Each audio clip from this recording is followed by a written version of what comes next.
தமிழக அரசு பணியில் சேர வேண்டுமென்ற லட்சியத்துடன் காத்திருக்கும் இளைஞர்களுக்கு ஒரு மிகப்பெரிய ஜாக்பாட் செய்தி வெளியாகியுள்ளது.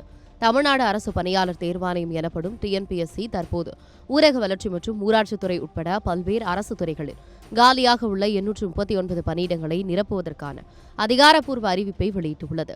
இந்த அறிவிப்பு குறிப்பாக தொழில்நுட்ப கல்வி பயின்ற தேர்வர்கள் மத்தியில் ஒரு மிகப்பெரிய உற்சாகத்தை ஏற்படுத்தியுள்ளது. இந்த அறிவிப்பின்படி பணி பார்வையாளர், இளநிலை வரை தொழில் அலுவலர், சாலை ஆய்வாளர், மீன்வளசார் ஆய்வாளர், சுரங்க முதலாள் மற்றும் இளநிலை பயிற்சி அலுவலர் என மொத்தம் 56 வகையான பதவிகளுக்கு தகுதியானவர்கள் தேர்ந்தெடுக்கப்பட உள்ளனர். கல்வி தகுதியை பொறுத்தவரை ஐஐடி, டிப்ளமோ மற்றும் பிஇ, பிடெக் போன்ற இன்ஜினியரிங் படிப்புகளை முடித்தவர்கள் இந்த பணியிடங்களுக்கு விண்ணப்பிக்கலாம்.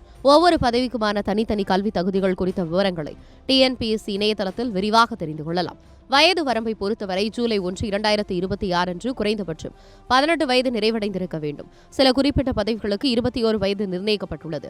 அதேபோல அதிகபட்ச வயது வரம்பு என்பது பிரிவுகளுக்கு ஏற்பவும் பதவிக்கு ஏற்பவும் மாறுபடும். குறிப்பாக இளநிலை பயிற்சி அலுவலர் போன்ற பதவிகளுக்கு 37 வயது வரை உள்ளவர்கள் விண்ணப்பிக்க வாய்ப்பு வழங்கப்பட்டுள்ளது.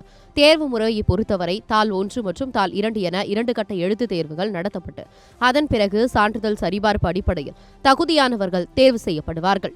விருப்பமுள்ள தேர்வர்கள் வரும் ஜூலை 17ஆம் தேதி முதல் ஆகஸ்ட் 15ஆம் தேதி வரை ஆன்லைன் மூலமாக தங்களது விண்ணப்பங்களை சமர்ப்பிக்கலாம்.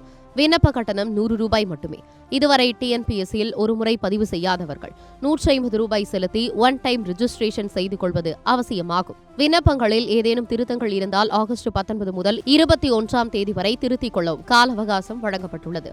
அரசு வேலை கனவை நனவாக்க இது ஒரு பொன்னான வாய்ப்பு. எனவே தகுதியுள்ள விண்ணப்பதாரர்கள் காலதாமதம் செய்யாமல் இப்போதே தங்களை தேர்வுக்கு தயார் செய்து கொள்ளுங்கள்.